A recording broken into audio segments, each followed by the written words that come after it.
Sure. I'm so proud to be from the VI, a place of history like the African side, yeah. St. Thomas and St. John and St. Dry, nothing can come between us but the waters that divide, yeah. Even though we're just a few square miles, I travel around the world with Virgin Islands pride, yeah. A lot of people still going through strife, and still we live a joyful life. That's why the place nice, so nice, so nice. Sweet, sweet St. Thomas nice, so nice, so nice. St. Cry full of pure vibes, so nice, so nice. St. John a real paradise, so nice, so nice. We got so much to lose, yet so much to prove. Hey. Virgin Island teachers never raise no fool. Mama sent me school. Hey. When it's difficult, we still a push through. No matter what the blessings of will continue. We are a people of great value. That's why we stick together like tamarind stew.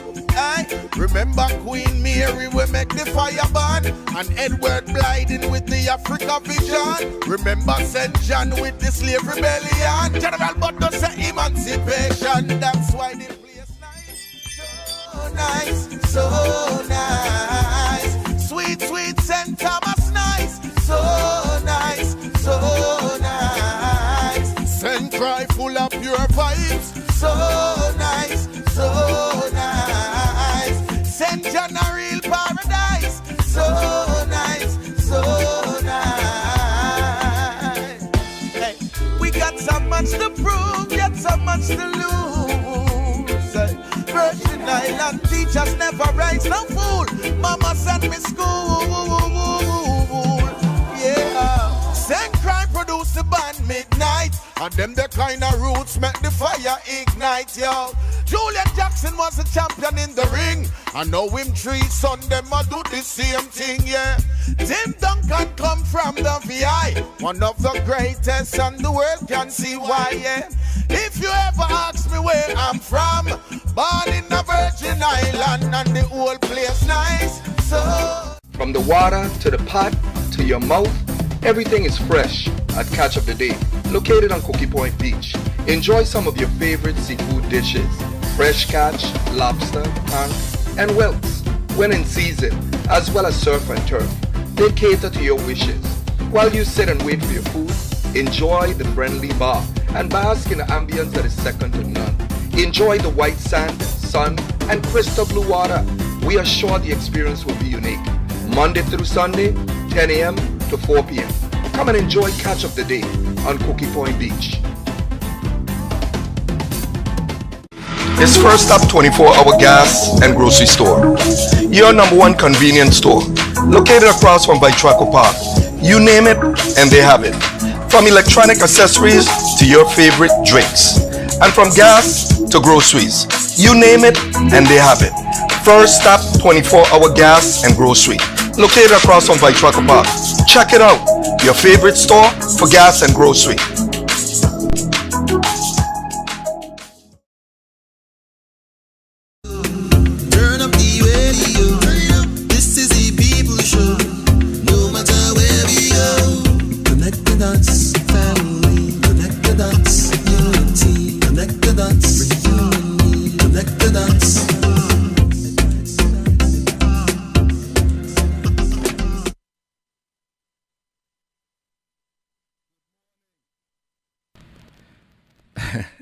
That's okay, Rob. Good morning. I say good morning to everyone out there. Good morning to the U.S. Virgin Islands. We're talking about St. Thomas, St. Croix, St. John, and don't ever forget the Little Water Island across there. Well, it's a part of the district, St. Thomas, St. John district. But I wanted to say good morning to everyone. And, of course, as a usual thing that we do here is we practically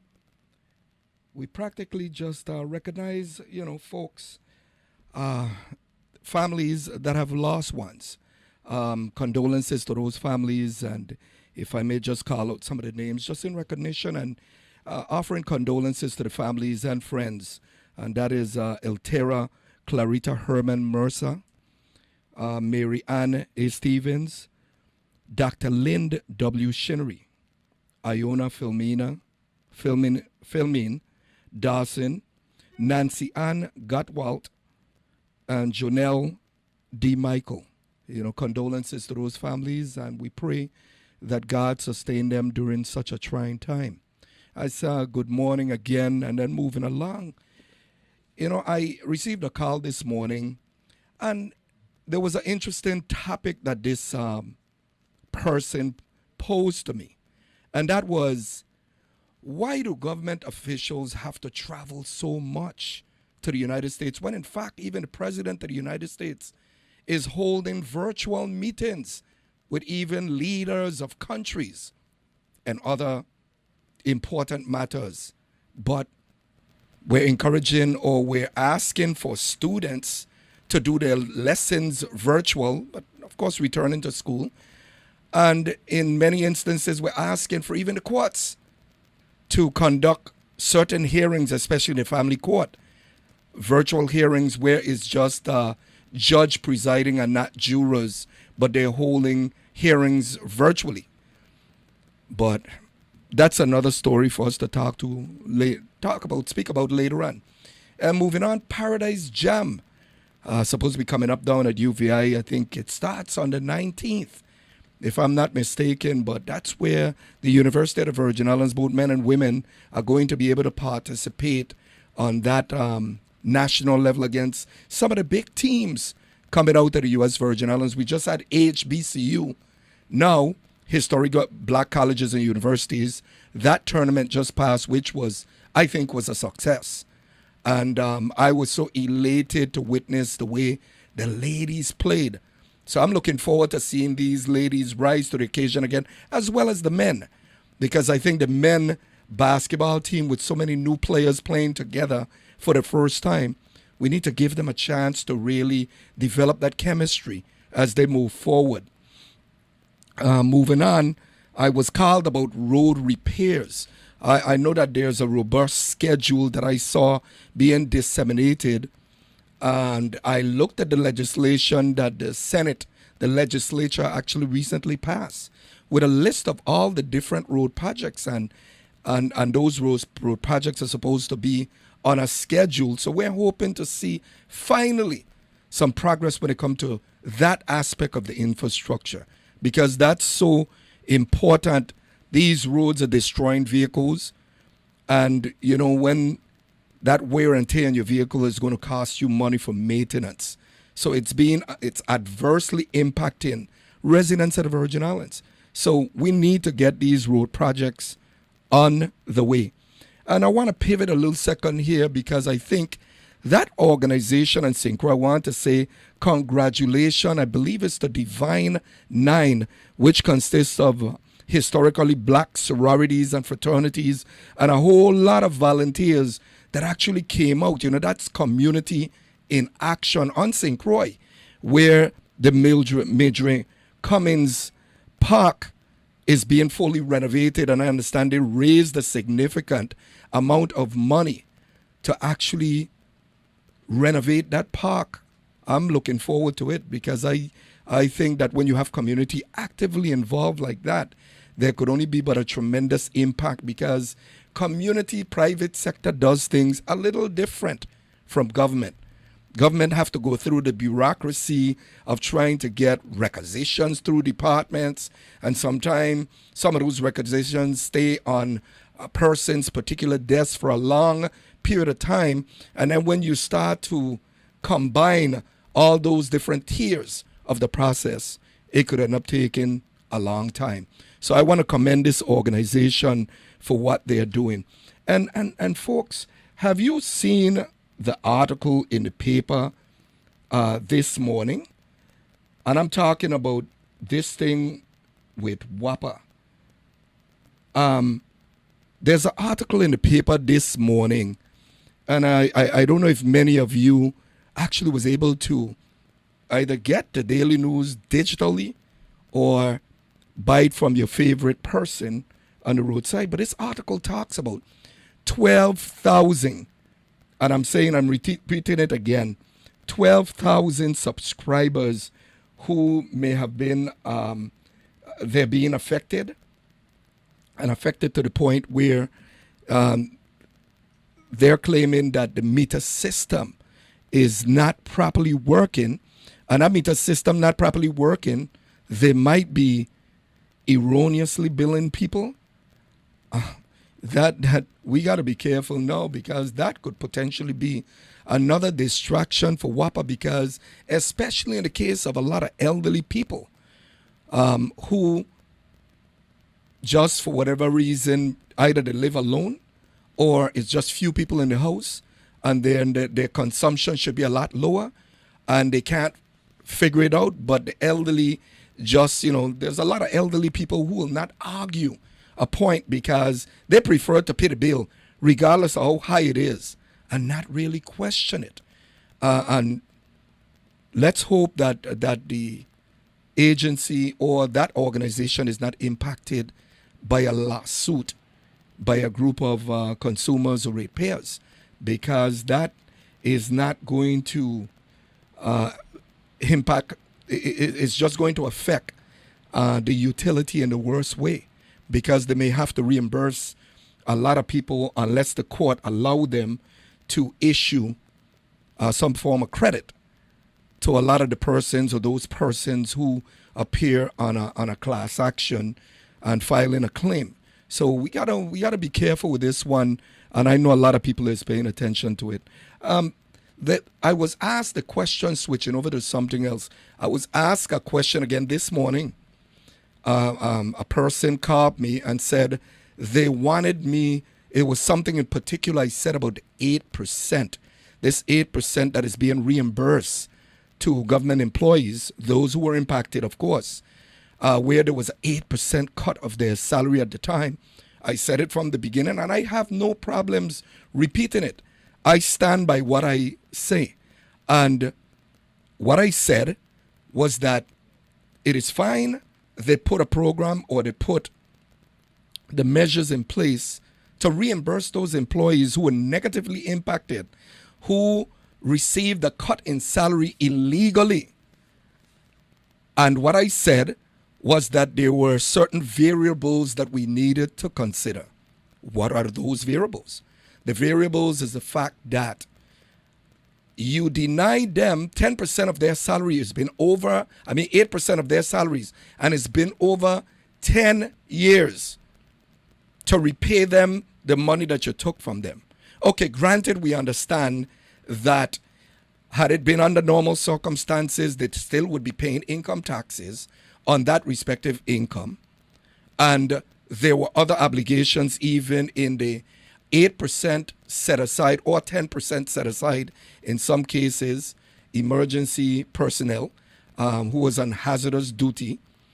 But here is what I don't understand, and that is you're giving them back the money you took from them, but if the court ruled that it was the government needs to make it whole, that should be inclusive of paying them a small or minimal interest on what was taken away from them and have been not reimbursed for over 10 years. Because had they taken those proceeds and put it in an interest-bearing account, then they were able to earn some kind of interest, and the money that was taken away from them, had they been able or had the opportunity of putting aside that portion of their money in an interest-bearing account.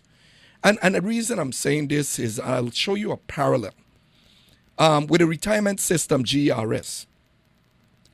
Years ago when I served in the Senate, I had drafted legislation to be able to provide those who were not vested, should they choose to withdraw their money from the system. And mind you, being vested is 10 years.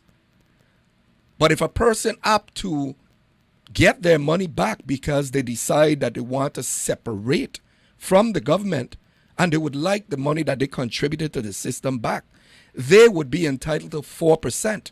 Of course, the legislature in their wisdom, just to share some history with you, the legislature in their wisdom decided that they would grant the GRS system, the board, the authority to make an adjustment on that percentage. So what they did was they reduced the 4% to 2%.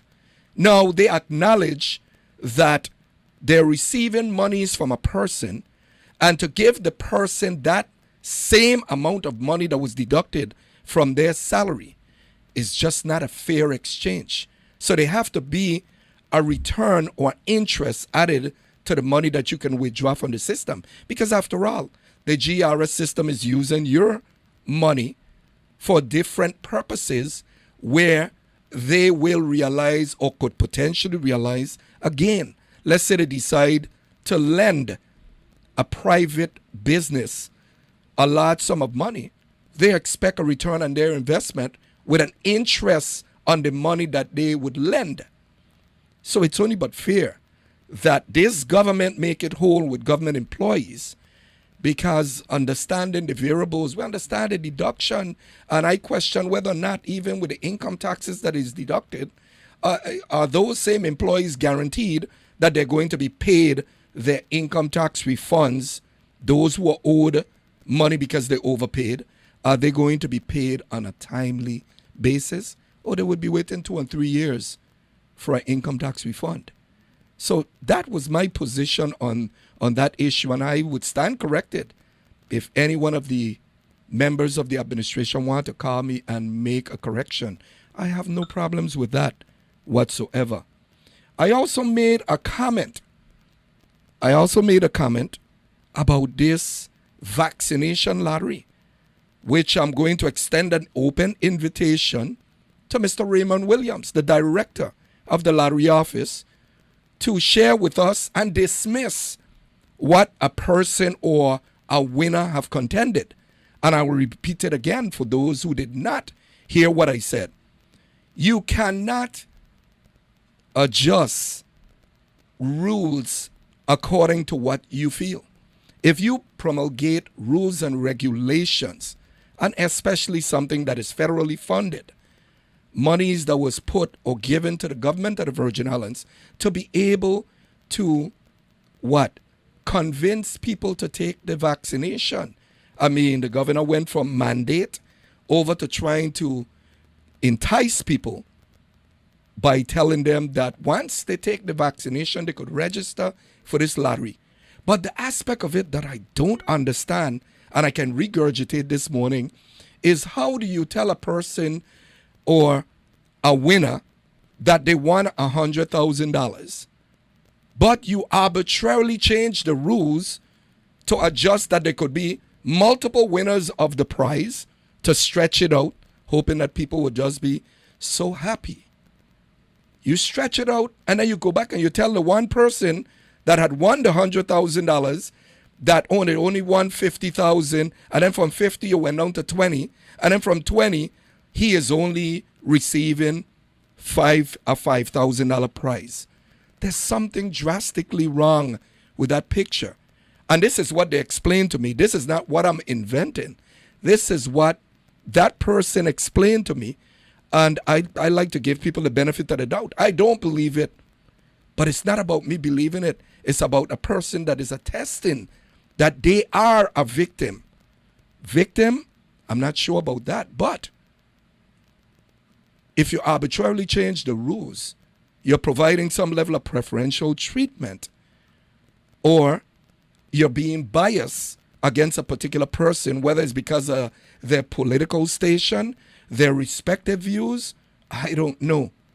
But I'm trying to get that person to subscribe, because there might be many other persons out there who may have won $100,000, and because of who they are, they decided that they would change the rules midway and decide that they're either going to offer preferential treatment or they're going to skew the rules and regulations to accommodate or to disenfranchise someone who should have won the $100,000.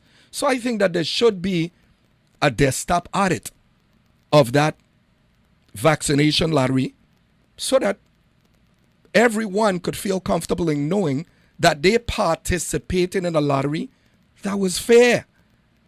because everyone wants to know that they participated in a system that was fair. So that's what I said about that issue. Now, moving on, this morning I indicated that it's going to be an open discussion this morning. Whatever folks want to speak about, they're welcome to speak about this morning, because there's so many issues, and I can't continue to just select one particular topic to discuss every morning. That's why I have open discussions, because I let my callers dictate what they would like to discuss or what their concerns are, or whether to solicit my opinion on a respective or particular issue. That is all part of the open forum. So this morning, we're just opening the airwaves to allow for people to call in and state their position or ask a question or provide some information about any particular topic. And when I'm talking about an open discussion, we're talking about road repairs. How is it progressing? What about electrical bills?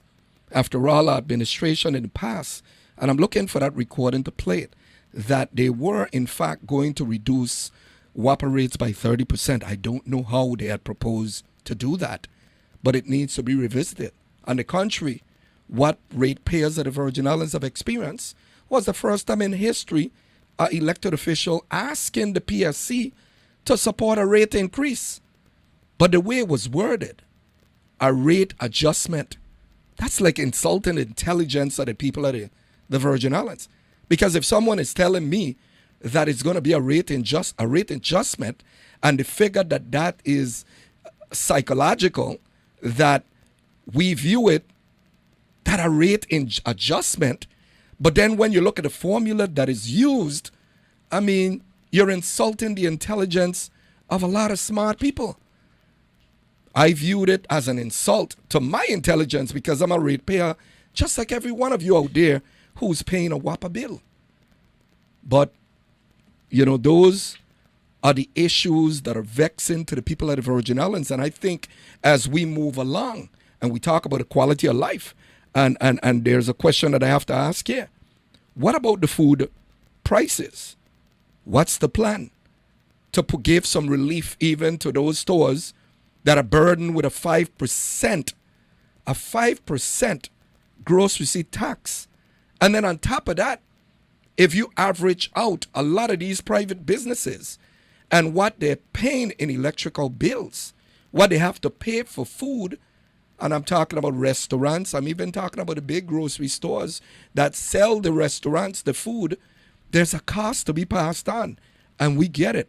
For a lot of us who have studied this particular discipline or this area, we understand how business is evolving here in the Virgin Islands. And if you have a group that is struggling, for example, I know restaurants that are enduring their electrical bill is more than their rent. When you go to a lot of places in the United States, the rates in the United States is a lot lower. But we're hoping that there could be some continuity, there could be some promise and progress with our utility, that we get to the point that they can actually pass on a savings to the ratepayers and say, look, we've been able to develop, or we have achieved windfalls, or we have achieved a restructuring of the utility where the federal government now have decided that they are going to release additional funding to us. And I've said it in the past, and persons have questioned, plan, because it's all about a plan. And I kept saying, if something is not working above, I'll try something else. Even if you're criticized as a leader. And I'm talking about a utility. With the utility, I mean, what's wrong with a co-op, the employees owning the first set of shares at a reduced cost because of the contributions that they make down there? Because understand, in business, and I'm going to put it on the flip side, business, entrepreneurs or investors are always looking for ways to invest. so that they could reap some return and perhaps even establish a retirement plan for themselves. Do you realize that if the authority was to consider even a co-op and find ways for the government to subsidize the ownership of that utility, that they can open with the remainder of the shares and go public and allow for those same investors, but get the first on them, that they are able to do what? That they are able to sit back and watch their stocks or their shares reap significant dividends for them. So let me go to the telephone line and open up the lines for persons to call. Oh, I'm sorry, I accidentally hung up on someone. But feel free to call back, whoever was calling, and speak on any issue. Good morning, you're on the air. Connect the dots. Yes, hi, good morning. Good morning. I wanted to call to ask about that. Okay, I wanted to call to talk about that 8% again. Yeah. How does somebody they tell somebody your 8% check is $2,800, right? Yeah. But they take out more than 60% and send the person a check for $457. What? Something is wrong. Yeah. Something is wrong. You understand? How? And I know this here for a FACT fact. Something is wrong. Stop playing with us. Stop playing with us. It's our money. We work for it. And if you ain't giving us interest, give us our money. Period, point blank. Yeah. Well, and you have a point. And, you know, I think, and I've said this before, government workers, those who were affected, because ain't everyone that was affected, there was a threshold. And persons who earn above a certain salary and upwards was to experience the 8% cut. And I said it from the beginning. I said it was illegal in so many instances, even with contract employees down at UVI. You're cutting their salaries at 8%, and workers, you're cutting salaries at 8%. But in actuality, you don't have no legal standings. But, of course, a body in their wisdom supported it and supported that 8% cut.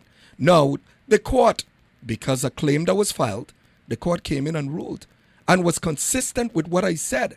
Now, have they made it whole to government employees?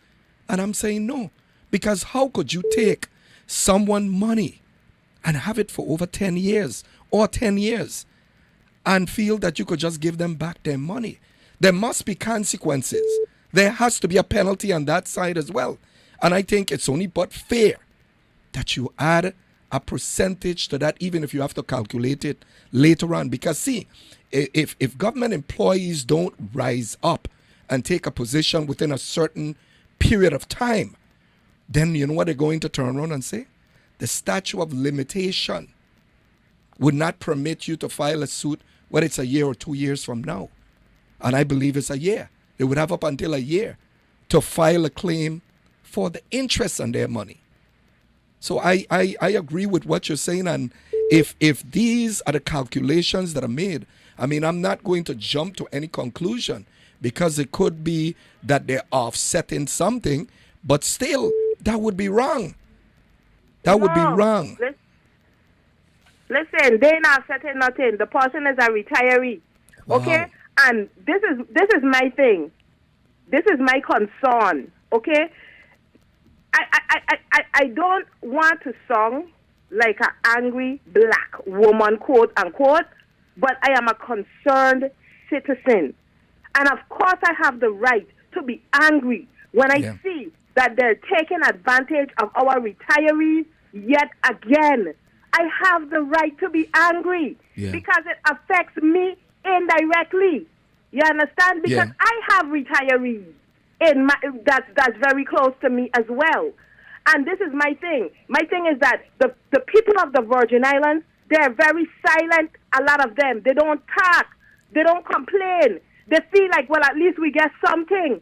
But listen, something, a little bit of something that you work for, that you earn, that is rightfully yours, that that a judge said it is yours and it was illegal, do not let them get away with this. When the governor get online and get up and his soapbox and the governor saying, I have more money than I could think of to spend. I don't even know what to do with this money and all kind of stuff. Okay, well, Jesus bread man, it seems like every single time you turn around, the only people who suffering and who getting the brunt of the stick are the people that are in the United States Virgin Islands that live there, that actually live and reside in the Virgin Islands and have contributed to the government for years, for $25,000 retiring and the same salary they started on and just giving them a clock or a watch and still digging out the eye. Still putting their name in the paper for property taxes, not giving them no kind of easement on their property taxes, property tax freeze or homestead exemption freeze or anything, digging out the eye, can't put a name in the paper for checks or money that's owed to them though, and still turning around and slapping them in the face with this 8%, taking out more than 50% of their money. That is not right. Yeah. Again. Thanks for calling. Good morning. You're on the air. Connect the dots. Good morning. Connect the dots. I am in full agreement with the lady who just called. The government is, and then we cannot sue the government, but they can do what they want with us. I think that the mistake that has been made here is that when the decision was made to return the 8% to the people, the IRS, the governor, or somebody should have come on and indicate to them exactly what they are going to take it out to the people so they can have an idea before they receive the check. If they know that they weren't responsible and then get a check from $300 or $400, they'd have to be upset. So I think that was a mistake that was made. Yeah, you're absolutely right. This government has a way of always telling people what can be done, but they don't do it. The lady said a while ago, the house must do this and that. And every time I come here, it hurts me. I'm not the only person. But this tax refund is such an injustice. You are telling me that I have what I call 2019, 2020. December, we're going to have 2000. What gives the government the right to hold your tax refund for 3 years? Yeah. Why? I mean, I heard you say over and over that you had legislation that provided some kind of contingency fund, wherein every year, if the succeeding legislators had addressed the situation, that fund would grow because they'll make a contribution every year to it. But unfortunately, the problem is this: when senators run, they promise when they get in, they forget. Okay, have a good day. Okay, you as well, and thanks for calling. There's a couple of things that I wanted to, in response to the callers. I don't think that even with the Lieutenant Governor office and those property taxes, I'm not sure that Virgin Islanders, government workers in particular, and individuals, period, private sector, realize that there is an offset law in place, meaning that if the government owes you money and you owe the government some money, you reserve the right to offset. And that is not being, I don't think that is being disseminated or the public is being enlightened about that particular issue. But let me go to the telephone lines. Good morning. You're on the air. Connect the dots. Good afternoon. Morning. Yeah, morning. One thing I have learned is that no matter what you do, you're not going to satisfy everybody. That money that we receive, that 8%, is considered salary. It would have been taxed if you had received it when you were supposed to receive it. So now you get it later due to our error. Thank God for Judge Curtis Gomez. We're getting it back. But it will be taxed because it's considered salary. It has to be taxed. Whether you get it then or now, it's salary. And it just seems like a lot of tax because you're getting a big lump sum. If you are getting your regular every 2 weeks' pay, it would not seem as much. But because you get a big lump sum, it seems like it's a lot being taken out. But, I mean, sometimes we just have to be grateful, thankful, because we didn't have to get that back, you know. Not suppose the judge has ruled it was lawful. That would be hypothetical thinking. It's not if. Well, the judge. But wait. Let me just, and then I'll let you talk. The previous caller, what they established on record, is that they were supposed to get a certain amount of money. When they calculated the deductions, they're claiming that their deductions were in excess of 60%, and that the person only received an elderly person, a retiree, I suspect when I say elderly, a retiree actually received only $400 and something, and they cannot understand and claiming that something is drastically wrong. Now, the question that I would have for you real quick, do you feel that the government retaining monies that belong to government employees over 10 years, that they should not have added maybe a 2 or 3% interest to it in paying them back the money that they illegally took? I never thought about it. It never crossed my mind. So. Well, let me just say this. Precedent have already been established. I mean, you look at people who are separated from the government, whether they were terminated and illegally terminated, and they go to court to fight. They may spend 3-4 years before they get their jobs back. Do you think that a court rules that they'll get the exact amount of money they were supposed to be paid, or they will get their money plus interest? Because I could give you several instances, several cases. So it is unfair. I think that's the biggest argument there. How do you just give them back the amount of money that you deducted, and then you tax it and take out, of course, all the obligations, but you didn't add interest to the amount of money or the sum that you would have taken out? You see? So I think fair is fair. That's a good point with the interest. But I'm talking about the taxes that was done. You know, people just don't understand why their salary was taxed. Now, that's a good point for the interest. Well, I wish somebody had addressed that before. You know? I think the caller was establishing that they feel that the deduction was disproportionate. And when I say disproportionate, well, maybe, yeah. And that is that person needs to take up with and that is possible. Of Finance or budget or whoever is doing the actual deductions. You know what I'm saying? Yeah.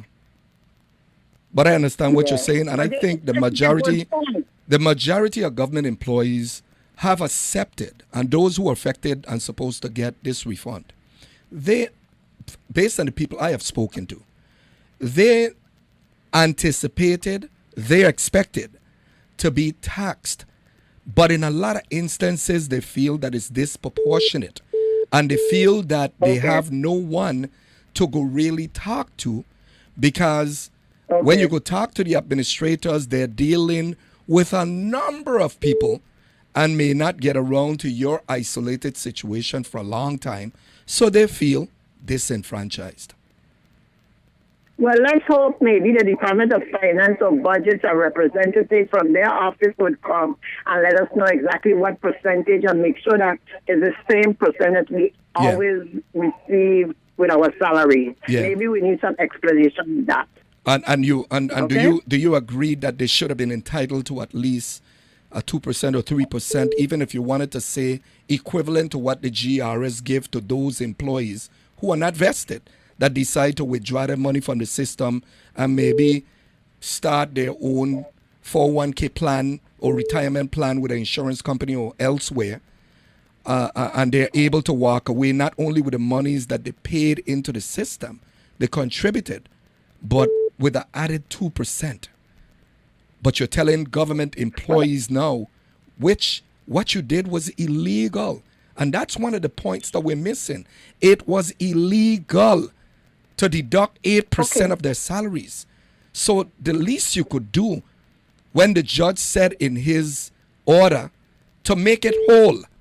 Making it whole should have been 2% or 3% added to it and let the employees decide if that would suffice. That's my point. The interest is a good idea. I don't know the percentage. I can't say because I am not in that field. Yeah. But thinking about it, yes, adding interest is I agree with that. Yeah. But I don't know the percentage.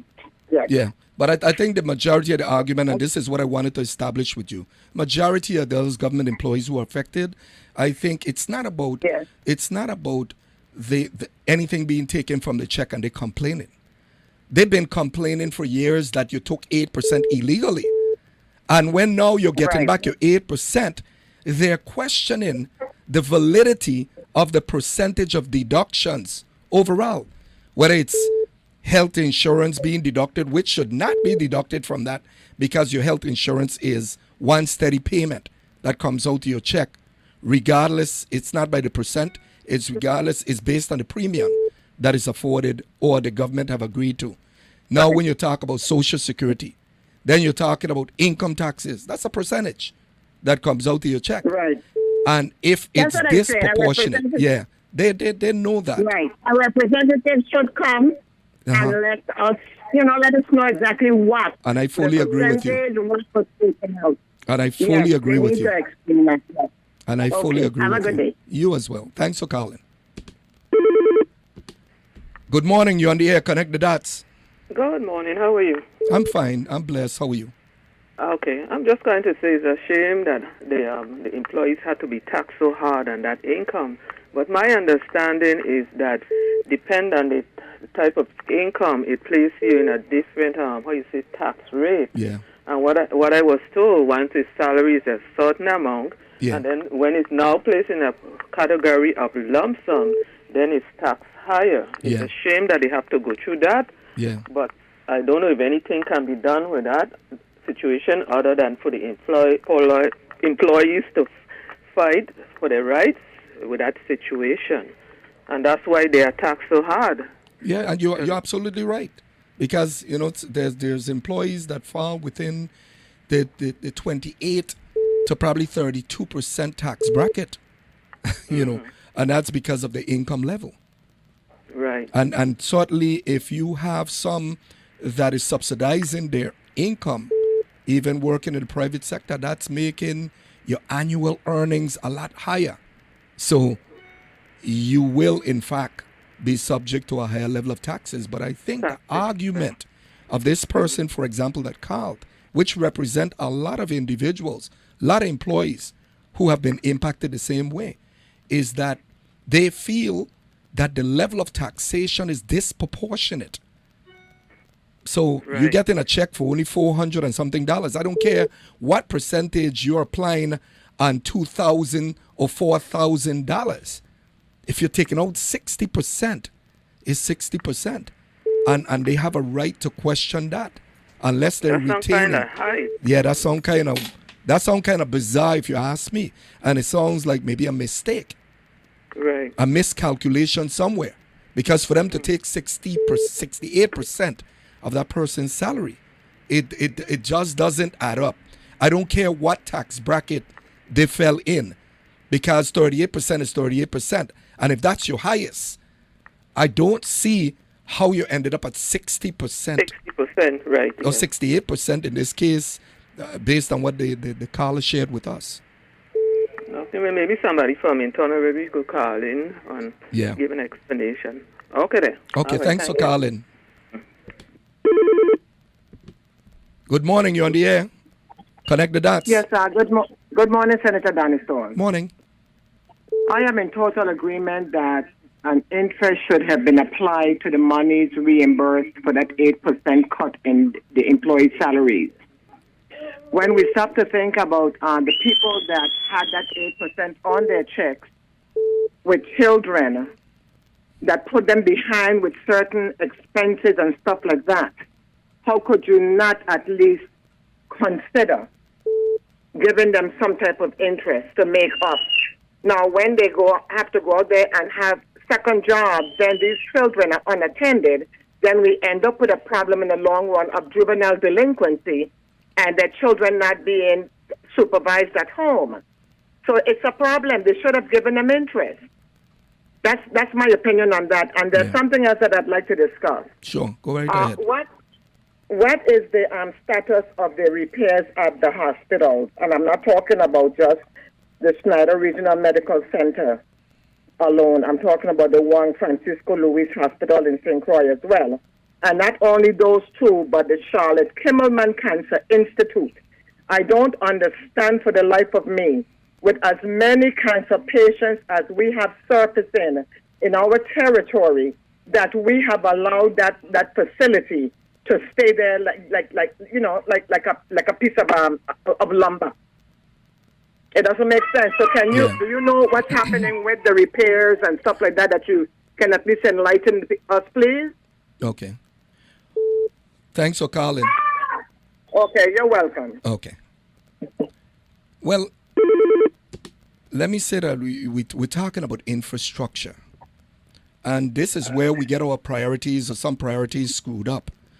And when you get your priorities screwed up and health care doesn't seem to be a priority, because let's face it, your ability to provide adequate services in the area of health care contributes to the quality of life. And if you have Virgin Islanders who don't have or can't go to an institution that does not have quality care and a quality environment for even the employees that working in there, it affects morale. So it affects the quality of life ultimately. So they obviously don't have the priorities in place. And before I move to the next call, I just wanted to also say on even that 8%. You know, it's rather unfortunate, and I think one of the senators could become a hero if that senator is now to propose legislation to identify monies, to put it in an impress fund, to then have a follow-up payment to government employees who was displaced, who was disenfranchised by an illegal cut in their salary, an appropriation to pay them an interest on the money that was taken from them. So they would be heroes. So then let me move to the telephone line. You're on the air. Connect the dots. President, good morning. I'm so happy you're discussing this topic. I was so disappointed when I look at my check amount. It's not what was promised according to when I went to the website. Yeah.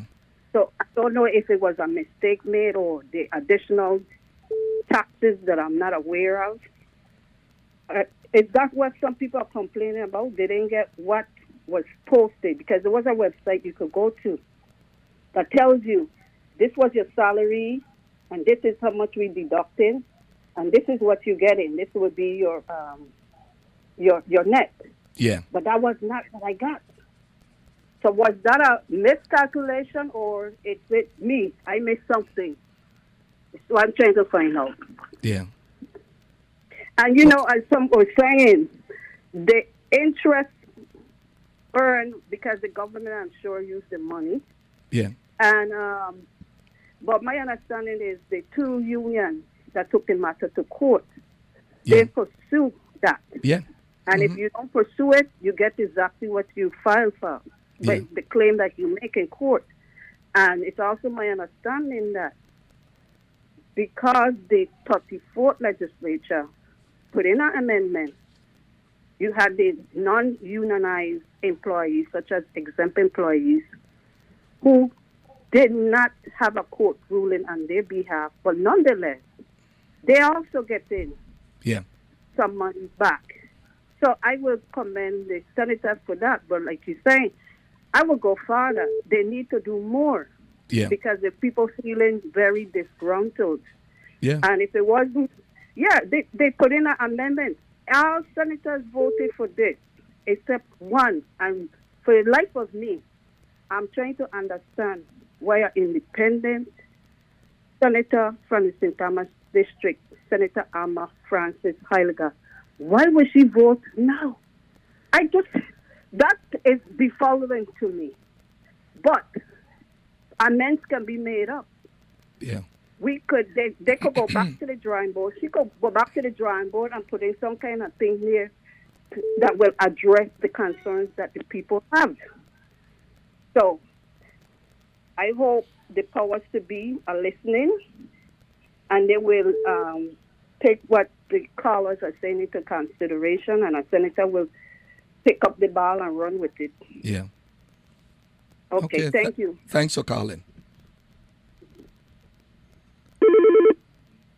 Well, I'm sure that Senator Heiliger is capable of defending herself. There might be a compelling reason, and I'm sure she's competent and capable of explaining why she would have taken the position that she took. So I would leave that for a later date. If the senator wants to come on the program or the senator wants to call, I have no problems with it. But this thing and the part of it that really bothers me is that an illegal act was perpetrated against the government employees. And now the wrangling that is taking place, and I guess this is where the politics come in, that could totally take a good idea afoul. You rush to put it in place and make sure that you demonstrate or be able to get the credit because you implement it before the legislation deadline, but then proper administrative calculations may not have been made, meaning that the platform that they use for gathering the data and trying to calculate what each person is going to get is going to take some time. So if you rush them to do something for political gains, you know what happens? You're bound to make a lot of mistakes. So trying to wrestle credit away from even the legislature, it's unfortunate, because it should not be the act of a good administrator. And this is why I keep saying over and over, I have a certification in city management, for example. And one of the things in public administration that we are taught is that when you're calculating or going to make major decisions, you have to make sure they're wholesome and not partially and driven by what? It's got to be driven by a greater good to ultimately achieve something in the most genuine and sincere way. This 8% that is being paid to government employees is not a favor. It's a right that they have, that you have to pay them, that you got to make it whole. So I'm looking forward, maybe one senator is listening to me, that maybe they might embrace and say, you know what?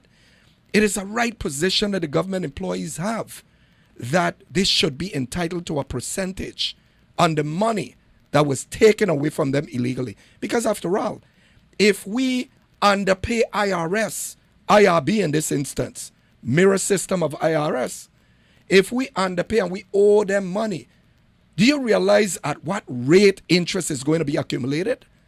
And you have to pay it.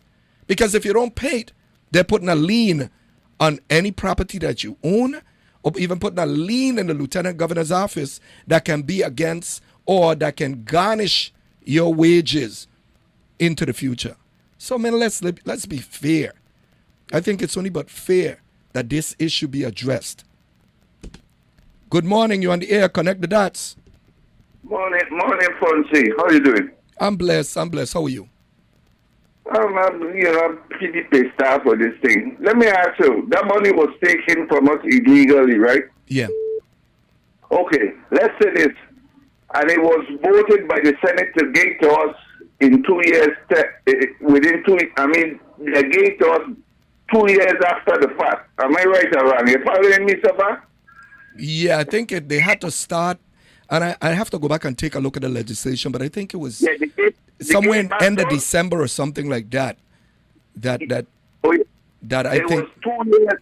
Yeah. It was 2 years after they are taking us, right? The 2 years. Follow me. It was 2 years after they gave to us back. they pause back and where we are supposed to be. Now, let me ask you, if that money they are taking from us illegally was put in an escrow, right? And they leave it built for 8 years, how much money that would be? Now, you see where I'm going with this, Francis? Because they weren't supposed to take that money, number one. They took it. We know what to do with it. That money could have been placed in an escrow where they build interest on it and for 8-10 years. And you see what I'm going with this, Francis? Yeah. You're absolutely right. This is why the people that don't have no trust in this government today.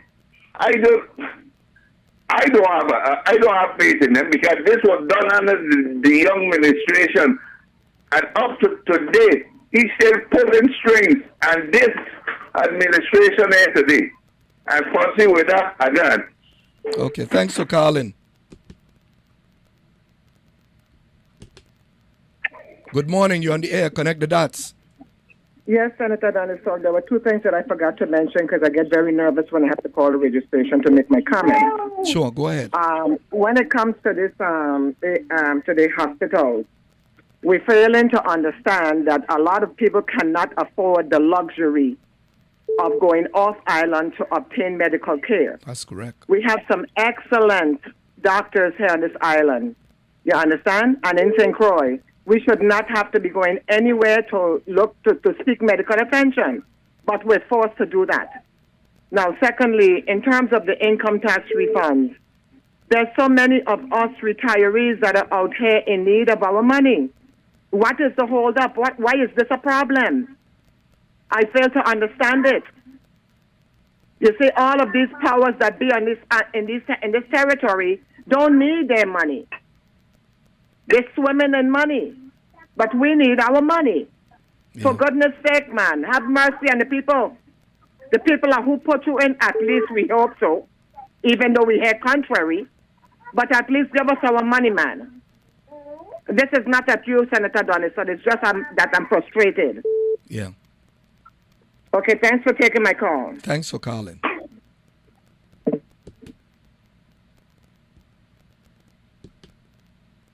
Good morning. You're on the air. Connect the dots.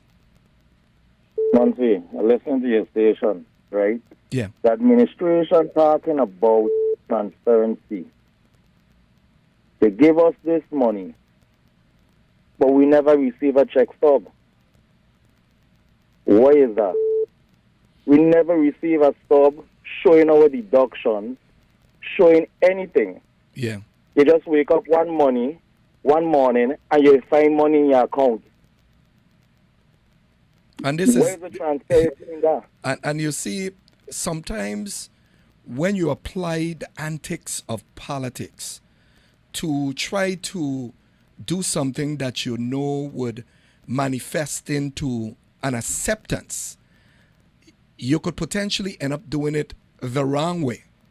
And I think that the rush to get this done or put some money in circulation is going to backfire.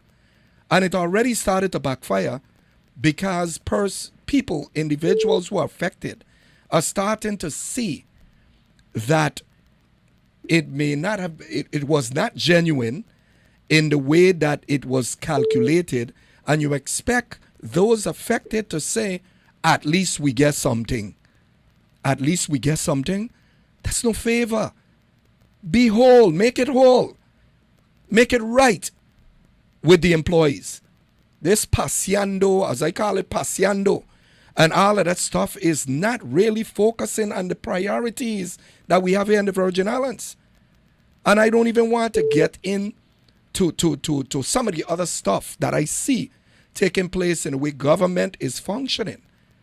But when we talk about ethics in government employees are just adversely, negatively being impacted in so many respects.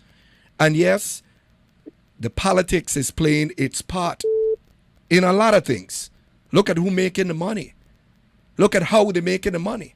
Look at all the rules that are being broken to make sure certain persons receive preferential treatment and make money. it's really unfortunate because they say where there is a lack of good leadership, the people shall perish. And this is what happening. What happened to healthcare? Where the hospitals not being right now, major activity taking place. It seems as though the passover from one administration to the next, that there's a lack of progress. The only thing that they filed claim to is the waterfront project, which was started by a previous governor. And you look at the rest of the stuff and you're hearing it almost seems like you prolong projects for what? An election year? People are becoming smarter than that. Social media have grown. There's different mediums to disseminate information. People are a lot more astute today than they were yesterday. So I'm telling you, I mean, you even have my mother who's 95 years old still using a cell phone. So that tells you that it's just that one generation that is becoming astute. Even retirees, elderly people are becoming more astute. You can't continue to run these numbers on the people of the Virgin Islands. That paradigm has got to change. All the influences that exist, they're there, they're making their money, and it's almost to hell with the rest of the people. When you don't have equal distribution or fair distribution, it spells a lot of problems, to include social problems. Like one of the previous callers said, how many people can afford to go to the Cleveland Clinic or go off island abroad to seek medical attention? Not everyone could afford it. You have a lot of people on fixed income. We have good doctors here. But are they working in the perfect environment? Is all the service providers in the hospital working in the perfect environment? How many nurses have left the Virgin Islands to seek employment elsewhere? Either because they were forced out, because of this mandatory vaccine that is now the courts have ruled on that. You see how things evolve? We're disenfranchising people in so many different ways. And a lot of people, a lot of us are not clearly seeing it. But I honestly believe that they're going to start to see it's going to be in plain view. Because I see a lot of stuff in plain view. We got to change this dynamic. Because if we don't change this paradigm, we're headed not down a slippery slope. We're headed over a cliff and an avalanche. That's where we're headed. Well, So apparently the transparency is not there as they proclaim. You know, transparency? It's a week now that we collect this money. We haven't gotten a stub to say what it is going on. You know, the government, this administration feel that they could just fool people, and people can just sit down. We frustrated. Yeah. The people are tired. Okay, even when you look at the hurricane recoveries, you know how much people still living on the top. Yeah, I see it every day. And I've been speaking about this Tatola government rebuild their schools already. from 2017 storms. And our kids are still out of school. Yeah. I mean, hey, we some of us here because we love our Virgin Islands. Yeah. Saying that we can't move away and do something different. Yeah. Because, as you could clearly see, a lot of Virgin Islands have relocated because of the government corruption with these administrations. When we're going to have administration, they're going to do right by the people. Yeah. Well, But that's my say. yeah, thanks for calling. I really appreciate all those who made a contribution to the discussion this morning, because it's always encouraging to hear people coming up. We live in a small community, and I'm closing on this. We live in a small community, and of course, people are not going to be vocal. Not everyone is built for that. They just expect some of us who are built for it to be able to speak on their behalf, to echo what their sentiments are, because they're fearful of retribution or retaliation by government officials if they feel offended in any way that they would have been called out for what they're doing, the practices, how they seek to disenfranchise people. So not everyone is going to be outspoken. So I appreciate you along with all those callers that called in, whether they're pro, against, whatever their position is. But just to contribute to a discussion by sharing your experience, sharing your position, sharing your concerns is encouraging.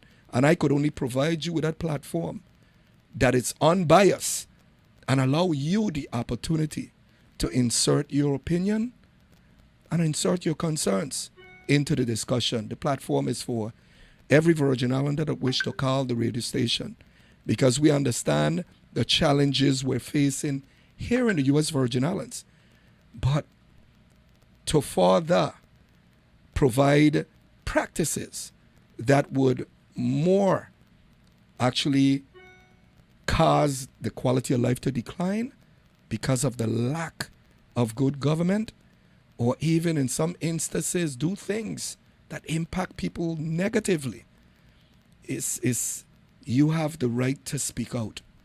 So I'm down to the end of the hour, folks, and I just wanted to thank each and every one of you for listening this morning. May you have a blessed day and a productive week. This is Adela Fonsi Stokes signing out for Connect the Dots every Monday morning from 10 to 11 a.m. right here on WSTA Lucky 13, the station of choice, the people's station. Thank you for listening.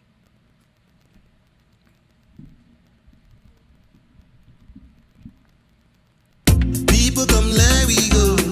Turn up the radio. This is the people show. No matter where we go.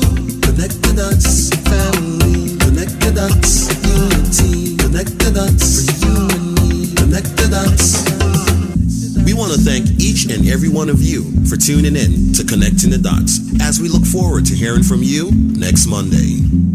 Connecting people.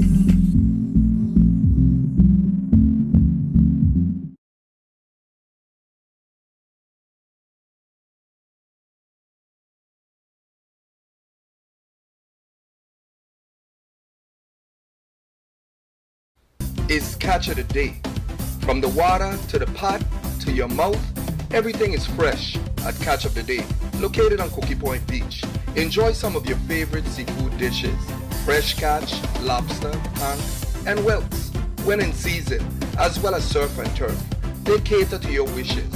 While you sit and wait for your food, enjoy the friendly bar and bask in the ambience that is second to none.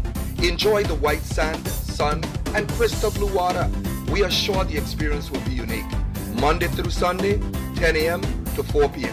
Come and enjoy Catch of the Day on Cookie Point Beach.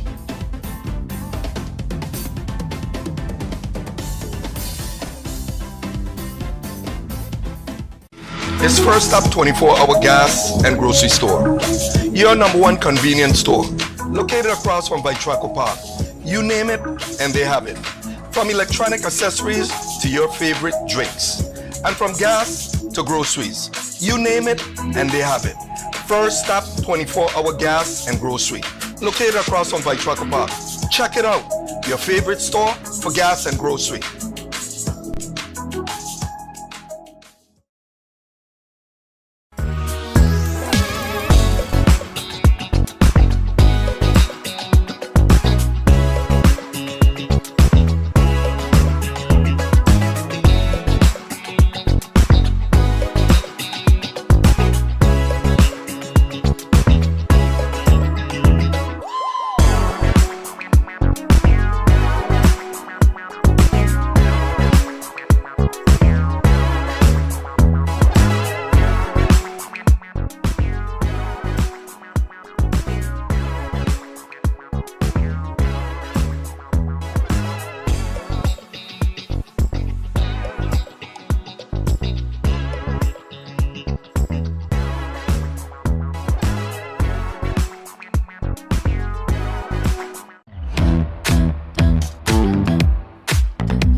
we do it like we